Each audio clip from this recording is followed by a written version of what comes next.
Okay, we're going to begin. We have another presentation, equally as engaging as the prior presentation, but this is on an equally important topic, which is our facilities and the needs that we've identified. And we took many steps to identify the needs of our facilities, including a public survey. And we thank the more than 500 members of our community who responded, who shared their perspective, their insights, their wants, the needs that they believe our campuses have. And so we appreciate the many members of our community who have reached out to us, who have shared so much information. And what happened is our committee took that information in, the district steering committee took that information in. We looked at what we were able to provide within a tax neutral environment in our Proposition 1. And we're going to bring to our community this evening a presentation that will share the scope, share information about the financing, talk briefly about the timeline and some of the next steps that we have in this process. And to do that this evening, we've invited our architects, our construction manager, our fiscal advisors here this evening to present to the board and to present to the community. And so I'd like to begin the presentation by inviting our architects from Mamasi Architects to the podium, and I believe we have Tina and Daryl here this evening, and they'll be presenting to the board and to the community. Hi, good evening. I am going to briefly talk through the first part of the presentation, including the challenges and the needs that we've been working through, talk about the bond scope of work through Proposition 1, and Daryl will cover Proposition 2. And Paul from Eris Contracting will talk about the project timeline and construction sequencing and workflow, and then we'll be talking about project cost and financing as well.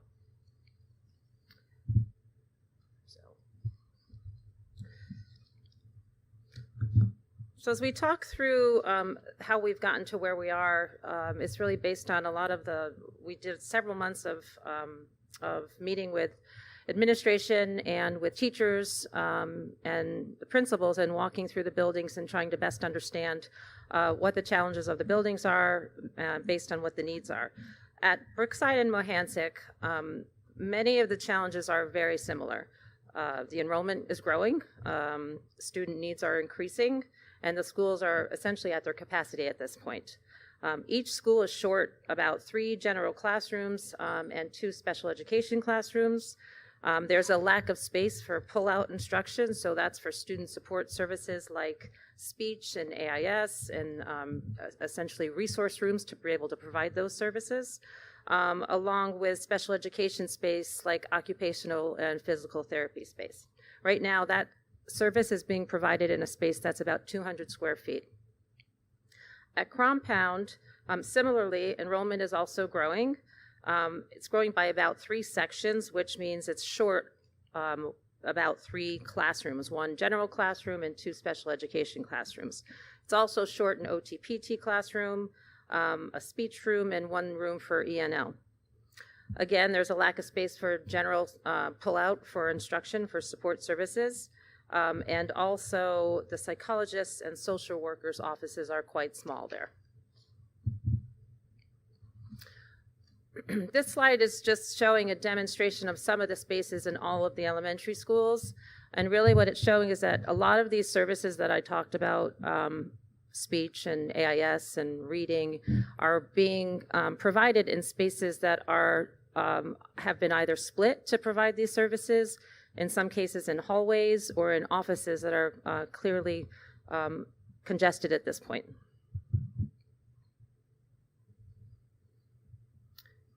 As we get to the middle school and high school, the challenges are actually very different.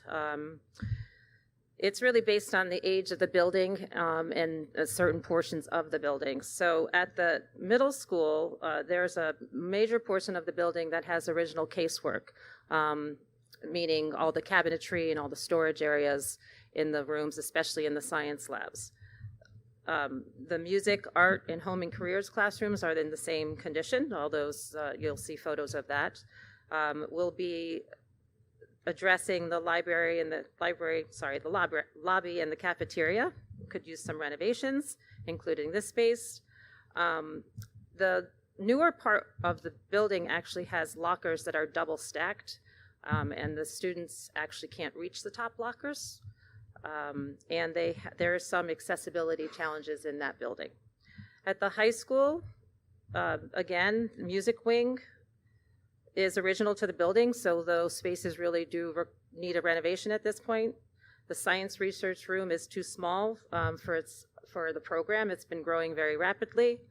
Art classrooms are also original, and the site lighting around that campus is a bit insufficient. So we're looking at that. And we'll also looking at the athletic fields, which are a multi-purpose but insufficient in quantity. So again, if we look at these photos, you'll see top left is one of the music rooms. The next classroom is an original home and careers. You can see the cabinetry in a couple of those photos. The bottom left photo is a science room. Actually, the first and second photos are science classrooms. Accessibility to the amphitheater. There is no ADA compliant accessibility to that space. And then looking at the overall fields at the high school campus.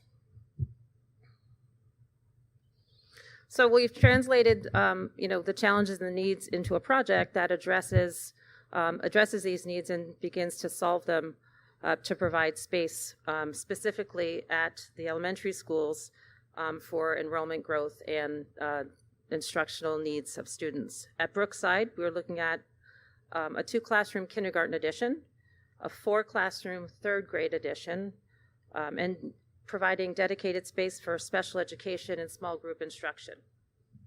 At all schools, we'll be doing some upgrades to security at the main entrance as well. At Mohansick, we will be looking at a 2-story, 6 kindergarten classroom addition. Again, dedicated special education space and small group instructional space. At Crom Pond, a 2-story, 6 classroom addition for 4th and 5th grade. Special education and, again, small group instruction and offices in this case. At the middle school, we will be renovating the art and music classrooms, home and careers, and the science labs. In all of those spaces, all the original classroom casework will be replaced. We are looking at upgrades to the main lobby and the cafeteria, renovating the amphitheater so that it is accessible, and removing and replacing the double-stacked lockers with single lockers. There will be a new outdoor basketball and or pickleball courts there for PE and for recess, and we'll be improving or enhancing the site security lighting.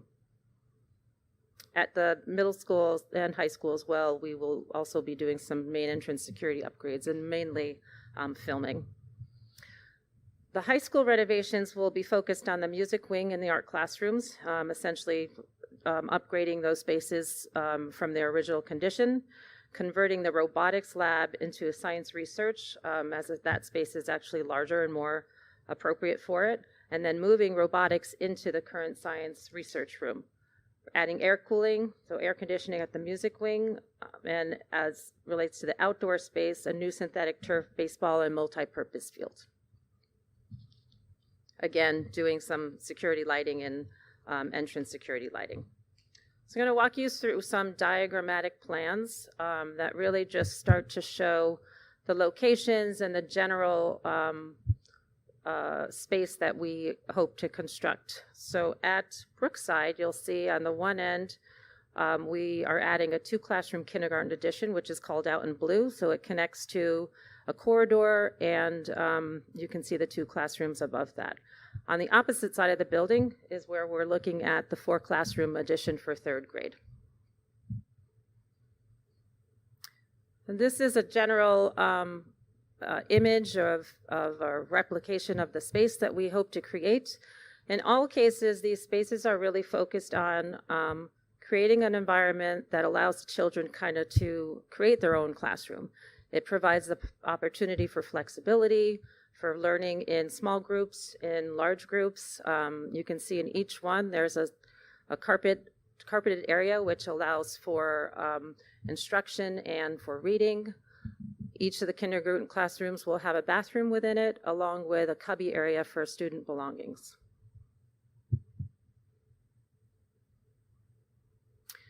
And this is just to show what the third grade classrooms look like. Again, similar types of zones within the classroom that we try to create to allow for different types of learning in one larger space. And at Mohansic, where we will be building a 2-story, 6-classroom kindergarten addition, it will be going at the end of the main classroom core or wing on the far end of the building, which is also called out in blue. Again, these are kindergarten classrooms similar to that of Brookside, in that we're trying to create, again, an environment that allows for flexibility for different types of learning modes, for students to be able to work individually or as a group, and allows a teacher to work in those modes as well.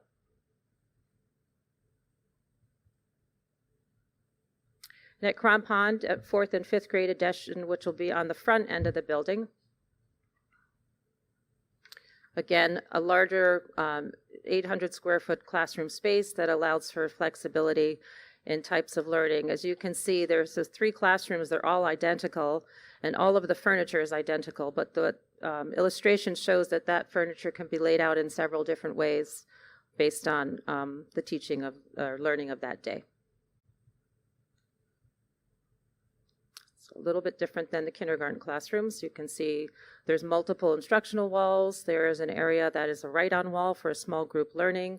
There's a lot of pin-up space and tackable surface for student work and for learning in general. And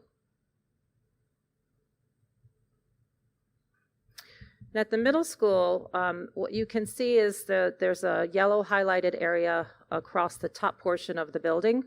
And those are indicating all the spaces where there's original casework and general renovations to all of those classrooms that we will be doing.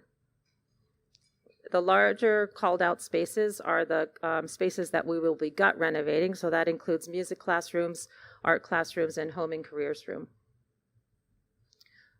Next image is that of a general science lab. So there are several science classrooms that we'll be renovating. The intent is for it to be both a learning lab and a instructional classroom. So much of the lab work is able to happen along the perimeter where the utilities are, and the center of the space is still a flexible learning space. This is showing the conversion of several home and careers rooms into a new home and careers classroom that allows different areas for kitchen and cooking, a central learning space for general instruction, and then on the left-hand side, which you don't see in the rendering, is where sewing is taught. At the high school, the renovations are limited to the music wing and the science research and the art classroom. So you can see the plan to the right shows a new band room and science research above that. Go to the next slide. This is an illustration of the band room. Again, this type of space requires a lot of acoustical treatment, so the appropriate flooring, wall treatment, ceiling acoustics as well.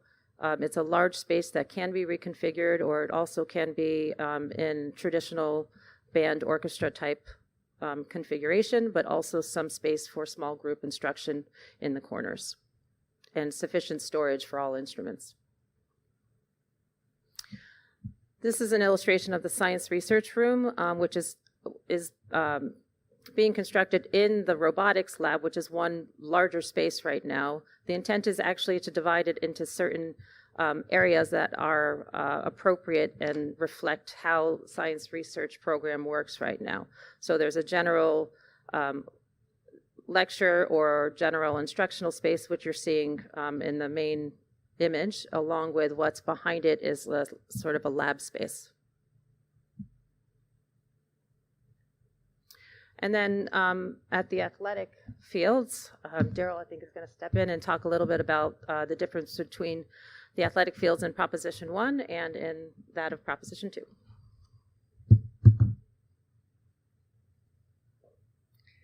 So in Proposition 1, the existing baseball field would get replaced with a new synthetic turf field. For baseball, it would also be striped for field hockey and soccer, but it'll actually be large enough to be striped for lacrosse as well. New dugouts, an area for portable bleachers, the left and right field fence, and center field, the dimensions of the existing field. And also, this would include 2 new basketball courts that could be striped for pickleball as well. So that's Proposition 1. Proposition 2, this is just a general overview, and then I'll show you the fields as part of Proposition 2.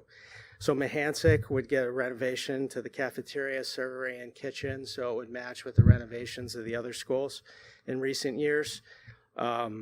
An installation of a standby backup generator at the high school to back up life safety systems such as fire alarm and emergency lighting, but also the district's main server room and kitchen equipment, freezers and refrigerators. And then also,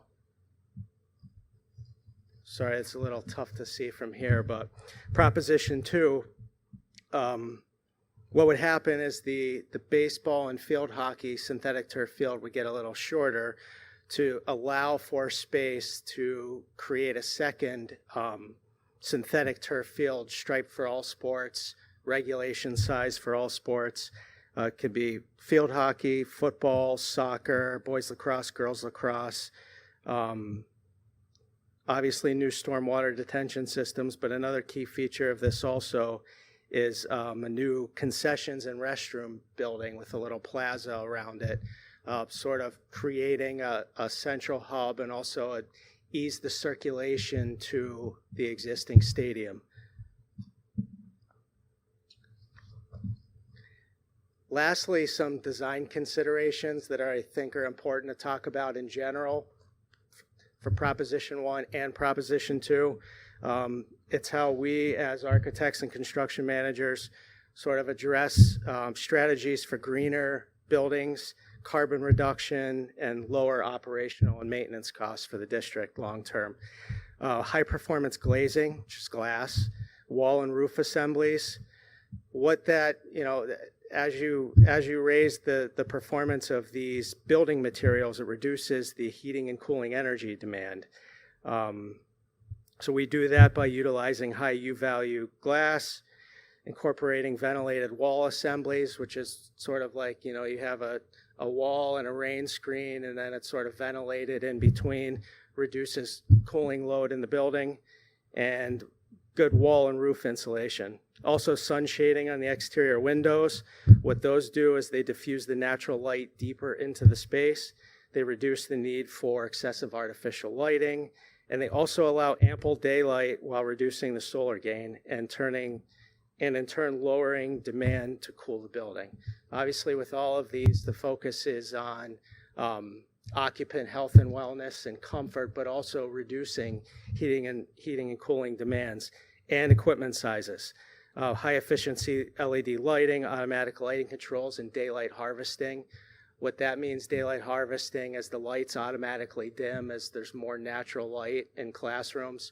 So typically within like the first 10 to 15 feet from the exterior wall of a classroom, those fixtures will dim automatically, so you get an even illumination across. High efficiency HVAC equipment. The intent there is to bring in more fresh air and use less energy for heating and cooling. Electric water heaters, specifically heat pump water heaters, they're 2 to 3 times more energy efficient than conventional electric water heaters. And you'll see throughout here also is the intent to obviously carbon reduction, but also reduce the reliance on fossil fuels. And that's all we have on our piece. Now schedule.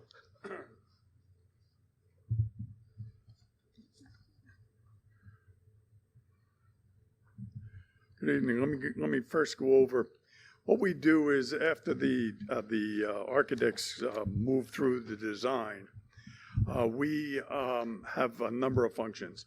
One is to we work with them on the details of the design and what's going into the building. But we have a couple of functions that we need to do. One is cost out the project.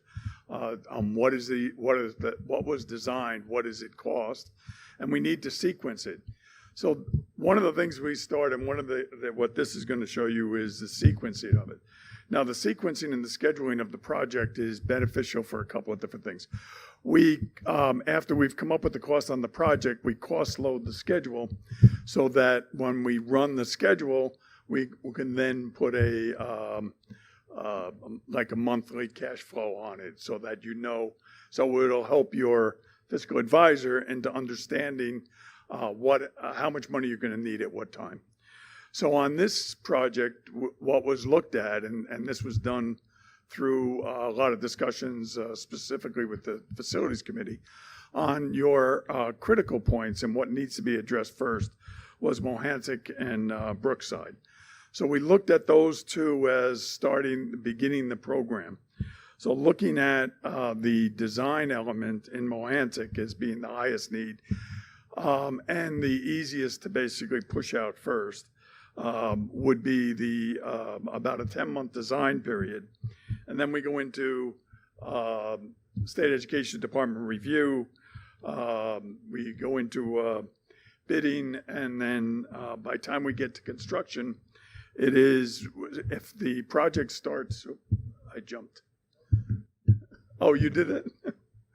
The project will start in as soon as the vote, based on a successful vote. And then what would happen is the preliminary work goes through, and it'll be the summer of 25 where we actually start construction. And that'll go to the basically summer of 26. And Brookside is going to back up about the same thing. They're going to be step starts. So Brookside starts a couple of months later than Mohansick, but they both complete at the same time. Then we would, at the early end and the beginning end, if you look at the athletic, and I know it's difficult to see on the screen, but if you look at the athletic fields, the first construction period is the baseball field with the multi-purpose field next to it. Looking to push that out quickly, the design work on that go to the civil engineers. We figured they could push that program out, and we can basically get started on that again in the summer of 25 and be able to open that quickly. The second red bar that you're looking at that's spaced out a little is for Prop 2. If Prop 2 passes, that's when we would look to schedule Prop 2 and basically complete the athletic facility. On the middle school will start in, basically really what your main concern is going to be the construction. But it's going to start in the summer of 27 and move to the summer of 28, through the summer of 28. There's a lot of work that has to be done in the middle school because it's working on an existing building. We have a lot of asbestos abatement to deal with, and we have to make sure that all the parts and pieces that we need to build this project are bought and on site when we start it. These, we really only have the summertime to jump in and do a tremendous amount of work. Crampon Elementary falls in right behind that for the summer of 27. And then the high school will round out the program. So going through and trying to give you an idea of the sequencing of a project, it starts with the bond passing on 2/13. So then the basic idea is there's about a year's worth of design elements that have to basically move forward. SED right now is on a 6-month review time period. So we have to allow them 6 months to issue a permit. We then publicly put in a public bid announcement and bid the project, and that takes about 2 to 3 months to basically get a project fully bid and back, getting the contractors to bid on it and open the bids. We then have to vet out the lowest qualified bidders and then look to start the construction, which that's what the yellow bar at the end, which basically shows that this is how it works out to be able to start in the summer of '25. So there's quite a bit of work that has to be done prior to the start of construction. And we're in a very regulated industry, so we have to go through all the procedures that are required by the state. And this is a tough slide to see also, but, and I'm glad I have a copy in front of me because I won't be able to see that. But, so what we do is when we break down the project, we look at each individual component and price it based on 2023 construction values. And then we look to escalate that. And that right now we're using an escalation factor of 3% a year. So we escalate to the midpoint of construction. So then we go back to our schedule, figure out when we are anticipating building this project, and then escalate that from there. We put in a contingency at this point because it's very preliminary on the drawings. So, and then we come up with a total cost of the project. So on this one, we have Brookside Elementary, and as that breaks down, it's about $9.5 million for Brookside. Crampon Elementary is about $5.9 million. Mohansick is $7.1 million. The high school is going to be 9.6, and that includes the baseball field and multipurpose field. And the middle school, the one we're in, is $13.7 million.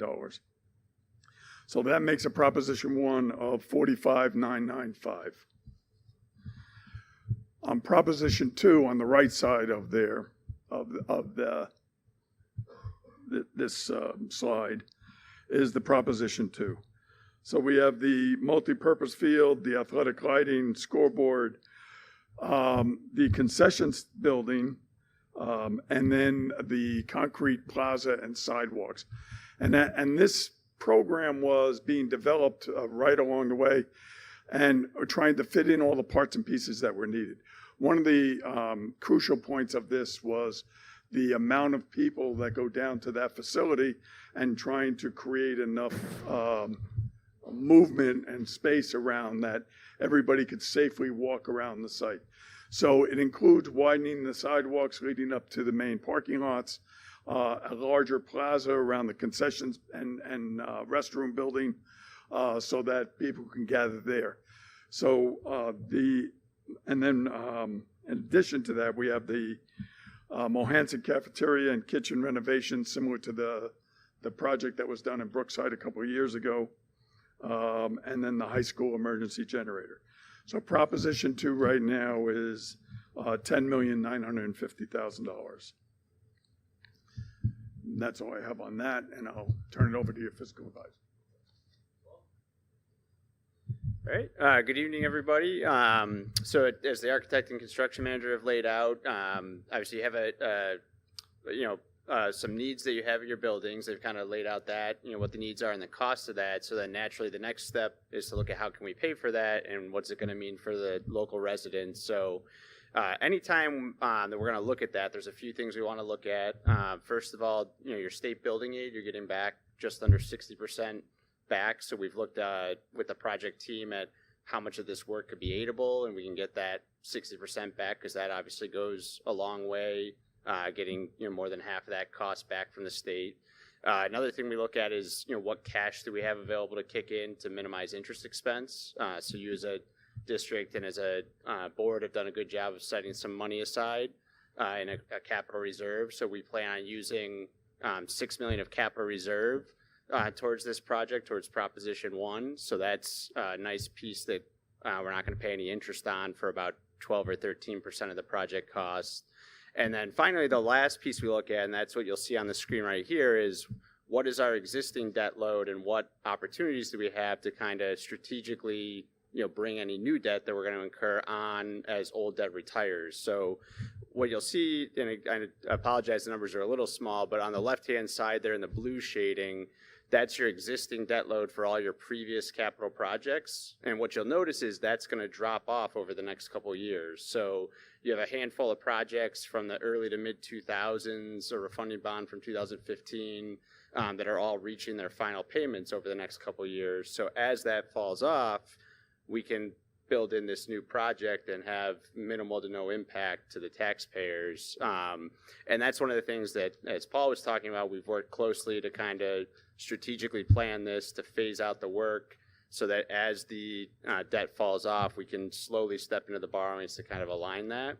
So in the middle of the page here under the green heading, you can see what the proposed maturity schedule would look like for Proposition 1. So that $45,995,000 of project costs, we'll be paying that back over roughly 20 years to try to align with that state building aid and try to match that up nicely. And on the far right-hand side, that's what we're really keying in on, that green shaded column. That's when we take your existing debt plus the proposed Proposition 1 and put it back together. And you can see we stay right about at the $1.2 million level that's built into your current 23-24 budget. So if we can stay at those levels, then we can say this is a no additional tax impact for Proposition 1. It's fitting within our current budget structure with no additional taxes needed, really just fitting in with that existing debt that's retiring. And for the visual learners in the crowd, this is a nice little representation of it. So that black line going across the page is where you're at in your current budget for local share for your capital needs. And you see the blue lines, the blue bars there, your existing debt matching up with that from the prior page, and then the green bars are where the Proposition 1 comes on.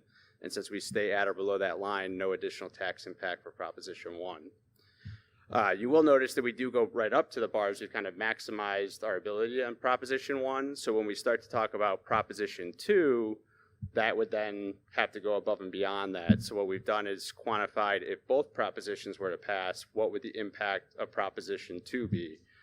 So you can see on this page, again, we've got the blue column for your existing debt, the green column for Proposition 1, because that would have to pass in order for Proposition 2 to pass. You can't have Proposition 2 without Proposition 1. Again, we run a maturity schedule for the roughly $11 million of cost for Proposition 2, our debt service coming back to line up with the building aid coming in. And when we get to the next slide here, you can see we've now got those red bars that are going above the current level. So that is what we're ultimately looking at to try to quantify what would the impact of that be. So we put together just kind of a rough chart here to give people an idea, depending on what their house value is or what their exemption levels are, what that would roughly look like in terms of tax impact. So again, on the top of the page there, Proposition 1 would have no additional tax impact. That's fully fitting within. If Proposition 2 were also to pass, you can kind of look across this chart here to see where you fall, but focusing in on the middle row there, because that's about what the average home value is in Yorktown. If we go across the page there for somebody with a senior star exemption, that's about $70 a year, or roughly just under $6 a month in taxes for Proposition 2. If you have a star exemption, it'd be about $78, or about $650 a month. And if you had no star exemption, it'd be about $83 a year, or just under $7 a month for Proposition 2, if both propositions were to pass. So that's really all we have on the financials. Any questions on that or any of the other pieces of the presentation? Do you want to go first? Thank you very much. Thank you all very much. This was very clear. Pete, do you want me to start with you for questions? Sure. Go ahead. How does interest come into play with regards to the future? So I'm assuming on the debt, there's an interest that you're calculating? Yep. And is it escalating as time goes on, or is it? Yeah, so typically how the bonds will be set up is it'll be like a blended rate, right? So it's not what you would call like a variable rate that it's locked in at the day of the sale, but it does typically go up as the coupons that are further out are typically higher than the closer ones. And we would have a call feature in the bonds so that if we get further out on those higher coupons, if the rate environment comes down, we could look at refundings like you've done in the past or paying off debt early. Jack, you gonna go around? 'Cause I Yeah, I'll got- go around and I'll okay. come back to you. Catalina? Mike? Rashmi? Yeah, I have a few questions, so I'll just ask one. So looking at the timeline chart, I'm trying my best to read. My eyesight is not as great anymore. So it looks like they're kind of sequenced by the building, starting with the lowest grades first and kind of working up to the high school. So in just looking at it, like the high school, even the design work doesn't start for another 4 years. And that is our largest building in terms of number of students. So I'm wondering if there's a certain, maybe we can swap the crampon work for the high school work, just stagger the timelines a little bit differently, because those elementary children do have 4 years before they come to crampon. So I just hesitate to leave the largest building without any of the improvements for another 4 years. And that's just the design work. That's not even anything, in the actual build out. That was my question, yeah. One of the things we started looking at the program, again, where your highest need was, and that was Mohansick and Brookside were the two that your highest need was. The other area was the middle school, trying to address the middle school, since the middle school really needs, on the core area, really needed an upgrade. From there, we're working on the schedule and started discussions with Lisa and your fiscal advisor to what do we need to do on scheduling, on sequencing the project so that your borrowing doesn't create spikes and get you past a no impact on it. So that's why the high school started shifting out, because the high school was really the band area and the music area.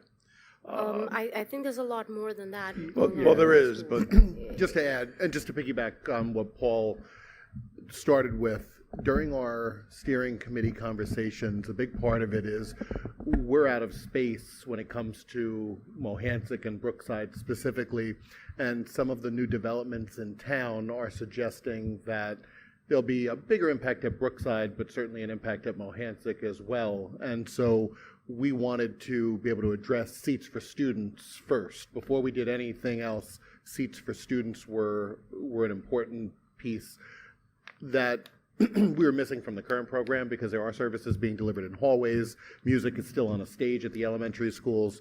And the reality is, I think the bandwidth of the architects and of the construction managers to design X number of projects is limited, just understandably so. It's limited in terms of how many projects they can design, how much work we're able to do at one time. So when the steering committee met, we prioritized Mohansick and Brookside, because the reality is if that work doesn't get done and the construction projects in town and the enrollment growth that we're anticipating is realized, we're out of capacity at that point. So that was part of the thinking in terms of looking at the timeline, and it's a proposed timeline, so we can certainly tighten it up.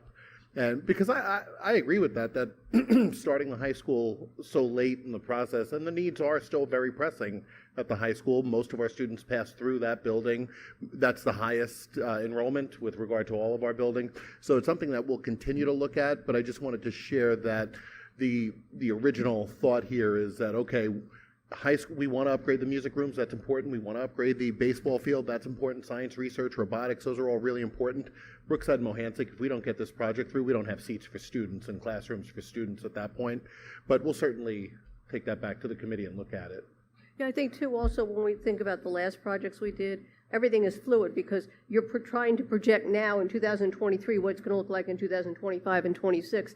And I think as long as we're able to follow the borrowing schedule and the designing schedule, things have the ability to move around based upon the needs, because we don't necessarily know what the needs are going to be or where they're going to be. So it's just proposed to show how the borrowing could match up to the design so that we could go tax neutral. It doesn't necessarily mean that's where it's going to be. I understand your concern. I do. I totally get the build out of the additional spaces and the lower grades. I get that totally. But I think after that, I think there's room to play around with the lower 3 rows in that timeline. Right. And I'll ask my other Right, questions no, I later. understand. Go ahead. Cheryl?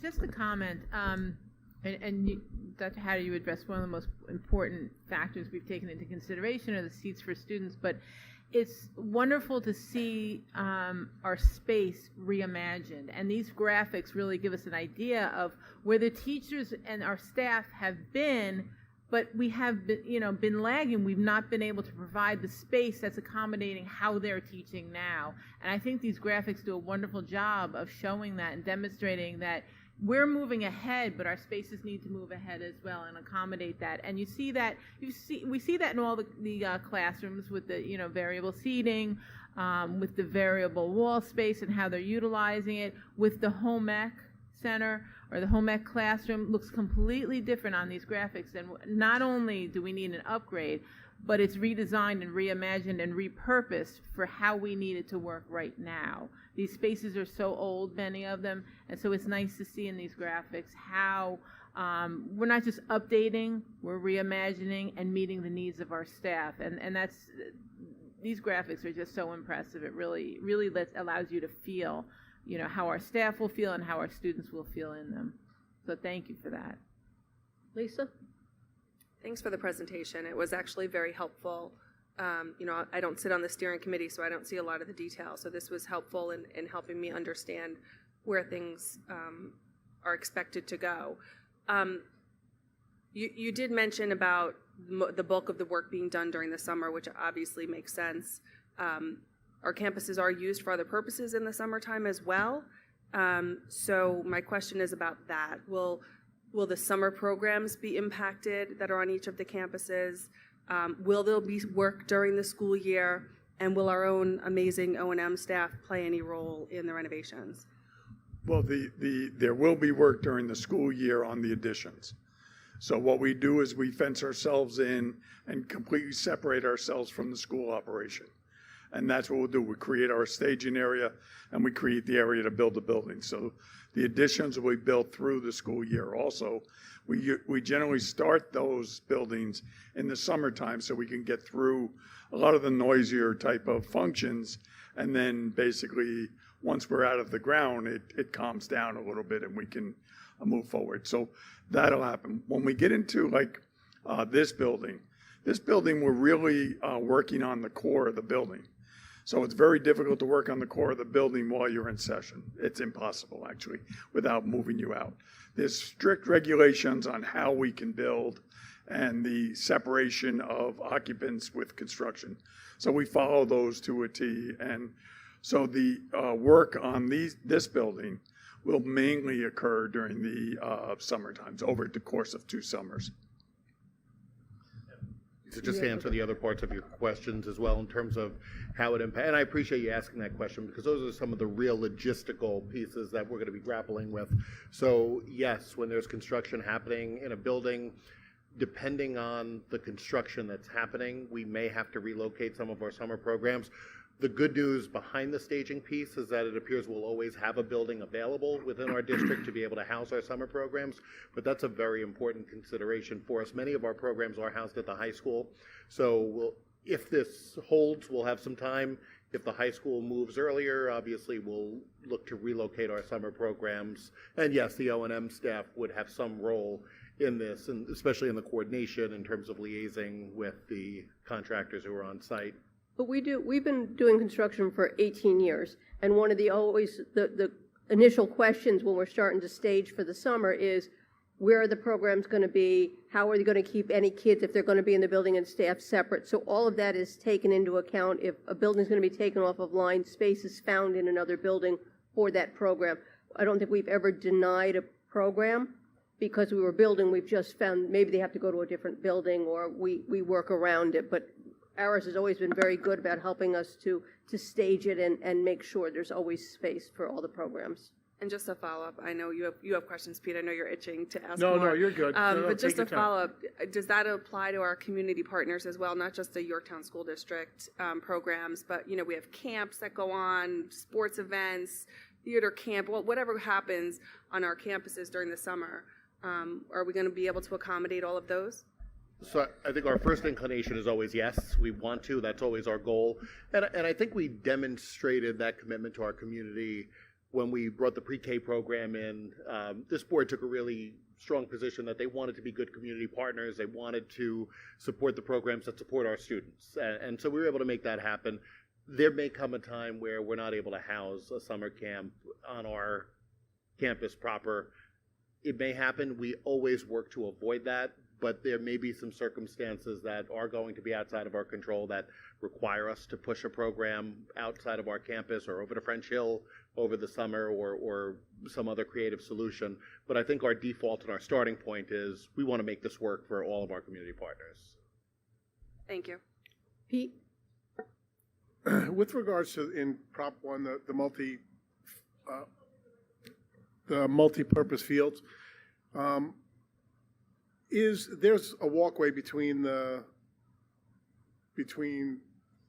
Proposition 2's field and the new baseball field. Is that correct?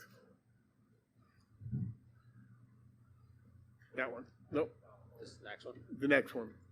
So if Prop 1 and Prop 2 go in, I see those two fields are separated. They're not in common with one another. There's no part of it, correct? Correct. And then on the baseball field, is there a temporary fence that goes for baseball? Yes. Sorry. That's the dotted line, right? Yeah, that's the dotted line.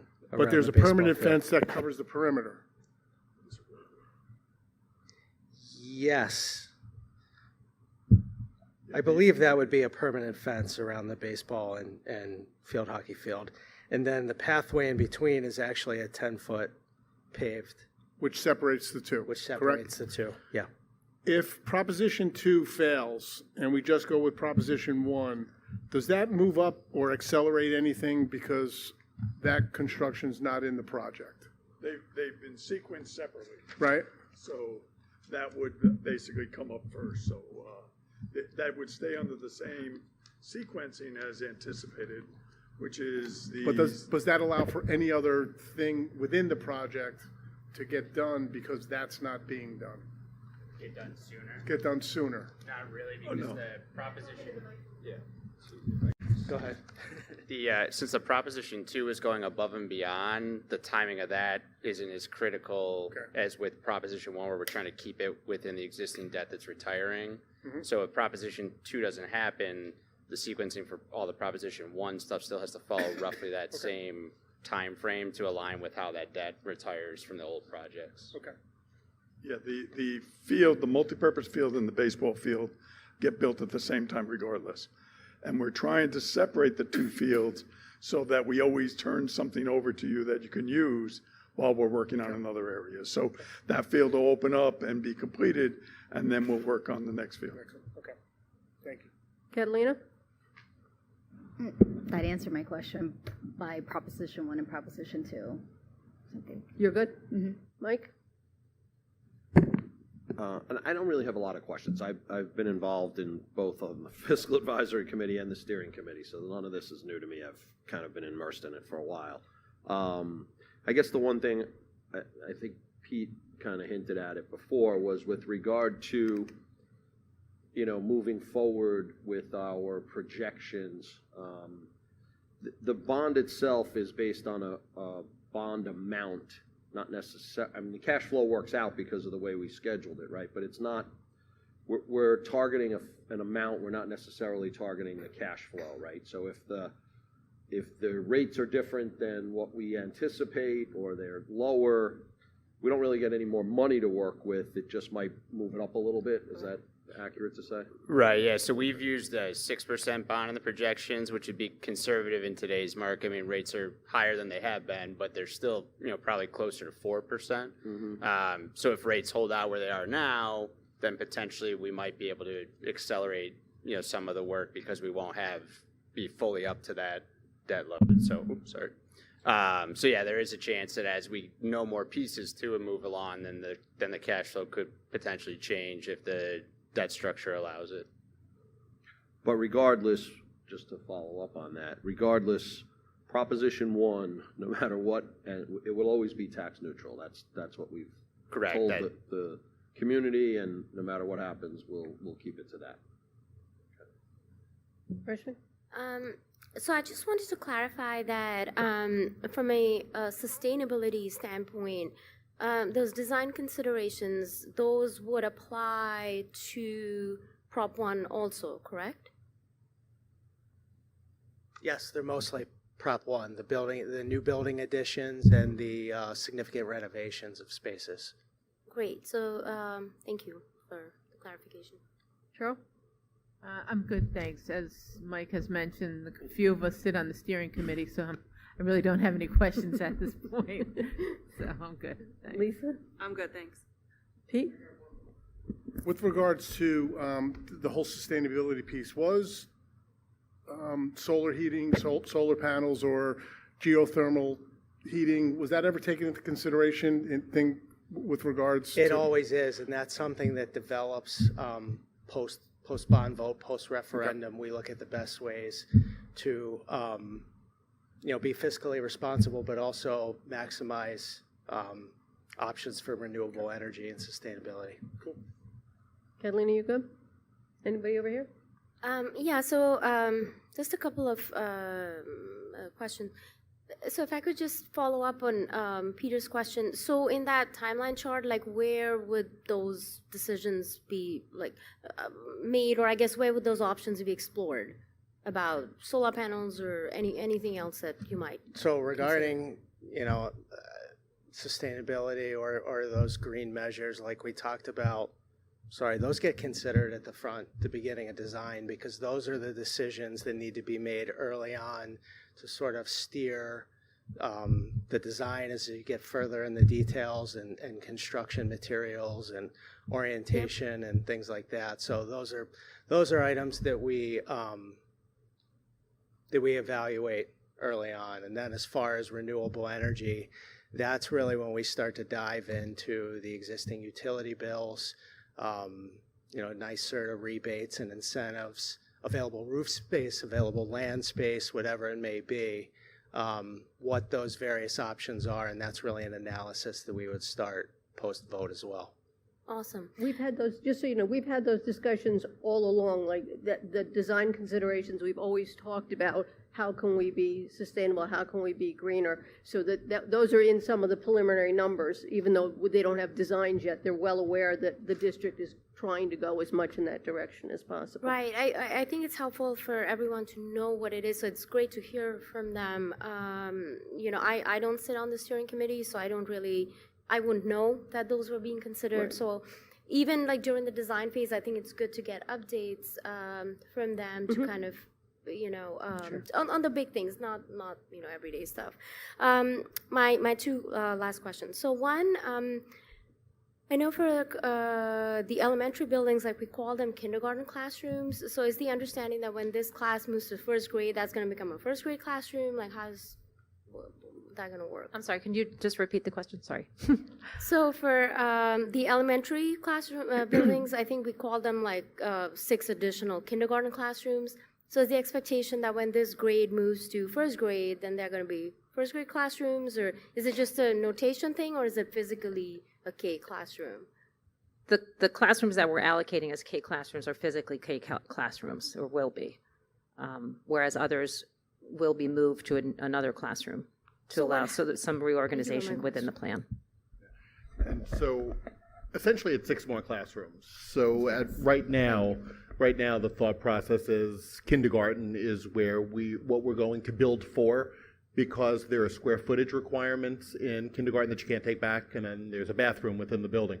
How we ultimately utilize them, we're still going to finalize, but the plan right now on December 4th, 2023, we're building toward kindergarten so we can hit that higher square footage threshold. We can always down the line say, you know what, perhaps it's better suited for this purpose, but as of right now, we're looking at kindergarten. Yeah, for those thank you. ones. That answered my question. There's one more piece to that, and that was also the discussion, regarding keeping classrooms for each grade level somewhat contiguous. So, Clustered. we're keeping them as a kindergarten wing, so to speak, and then moving the other classrooms around so that they're more grouped. Right now, some of them are very disjointed in the building, so there's more work behind the scenes than just the actual building of the structure. Yes, It's yeah. there's a lot of moving parts, I guess. Yeah, and I think we to the extent possible, we try to keep the grade together, but obviously there are constraints. But Dr. Hatter answered my question that we're building 6 classrooms and the usage will change year to year. Rashmi, before you go to the next question, so Dr. Hutter, you're not anticipating that there's going to be 6 more kindergarten classes. What you're saying is that the current existing kindergarten classes are going to Can move into the new wing, yes. So we're building to those specifications because once you build a classroom at 750 square feet, you can't use kindergarten options off the table because it's not large enough. So we're going to build toward the kindergarten classrooms, anticipate moving kindergarten classrooms into that new wing, which would free up classrooms within the existing building. And we're going to try to cluster, but there's a cost benefit to clustering as well.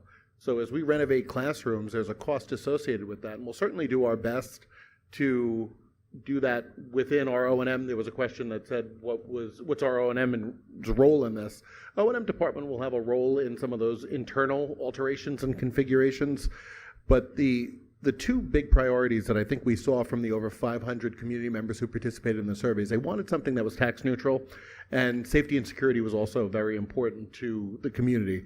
So to recap and if it's okay if actually you could Well, I finish just the want to make questions. sure Rashmi doesn't have any more questions. She doesn't know them. No, so this is, fast forward, a few years. So, and this relates to, I know, something we've talked about before, which is the traffic situation on this campus, right? Because that's where all these children and cars and families are going to be. So at some point, not part of this discussion, but at some point, I think we're going to have to take a closer look at that. And I think we had a BOCES traffic consult. I can't recall where that went or what happened with it, but I think we're going to have to do some serious thinking on that problem that's going to come up. Oh, yeah. That exists today. It exists today. It's not coming up. Yeah. It's there. It's there. Okay. All right, Any other that's it. questions? Pete, you good? All right, I just want to thank you all. I mean, I know Ron's got some follow-up, but you've worked really hard on this. We've all worked really hard on this, and to see it come together like this, I think it's amazing. I'm just so proud of all the work we've done so far, and I'll turn it back over to Ron. So I just want to thank everyone for coming out tonight. You've heard me present to our community, you've heard me present, but hearing it from our architects, construction manager, fiscal advisors certainly adds a different level of expertise to each of their respective areas. But just to recap what we heard, I think what we're hearing is a bond vote tentatively being considered for February 13th of 2024. What we also heard is that there are 2 propositions as part of this bond referendum. The first would be approximately $46 million, and that would have no additional tax impact. And that's really important to emphasize to our community that the first bond, these are our needs. We absolutely need this first bond to continue to provide that high quality of education that our community comes to expect and deserves. The second proposition are some of the additions that many members of our community have asked for and have been certainly requesting over my time here in the school district. And that includes the cafeteria upgrade at Mohansick, the additional turf field. As we look at many of the surrounding school communities, they have 2 and 3 and 4 turf fields, generally 2 and 3 turf athletic fields. But it's more than an athletic field, it's a recess field as well. Right now, parents in the middle school know all too well that if it rains, we can't get outside for recess for at least a day, maybe 2, given the muddy situation that we have.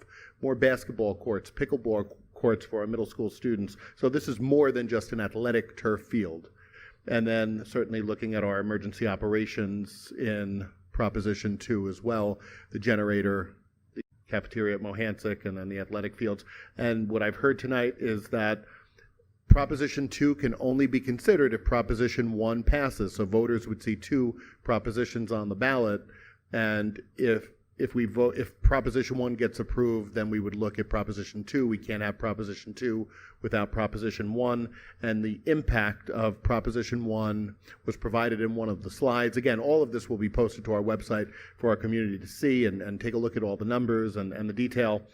But what I'm hearing is that for the average home in Yorktown, which is assessed at $10,150, the average impact with STAR is about $6.50 per month over a 16-year schedule. So it's about $78 a year is the average impact on a home assessed at $10,150. And that's for Proposition 2. For Proposition 2. Proposition 1 has no additional tax impact. So I just wanted to summarize what we heard tonight for our community, and our community is certainly going to take a look at our facilities website. I just want to put in a plug for that facilities website. It's absolutely terrific. Brian has done a great job of designing it, putting so much information up for our community to take in. All of the presentations that we've delivered since this summer have been posted to that website. This presentation, which was the most comprehensive presentation we've given thus far, will also be up there by tomorrow. So we anticipate our community will review it, have questions. I'll be giving multiple presentations in the coming 6 weeks, 8 weeks, and happy to answer any questions that arise at that point. What are our next steps? So next steps will be the board will take this, process it over the next 2 weeks, have any questions answered. I know the steering has a meeting scheduled for tomorrow, part of our every other week meeting schedule. And if the board if this meets with the board's approval, the board will take a vote to accept this bond referendum, the cost, the scope, and from there we would begin everything on the timeline that's on the screen at this point. And do we have a place if community has questions, where can they go to get answers? We do. So we have an FAQ document that's posted, and then we'll certainly have a place on the website that where if there are questions, we'll route that appropriately where a question can be asked. However, I'd like to, and I spoke to some of our PTA organizations today about coming to their meetings, presenting to our community, answering questions in person, and having the opportunity to engage with the community, make sure that we're clear and transparent on the process, the cost, the implications, the timeline, the impact on taxes, which Proposition 1 does not have an impact on taxes, but making sure that we can engage with our community directly through direct presentations, in person and virtual. Terrific. Everybody good? Go ahead. I'm sorry. Oh, they can, of course they can sit down. I think we're done. I think we could let them go home. It's late. Thank you so much. Thank you all. Have a good evening. Thank you. Thank you.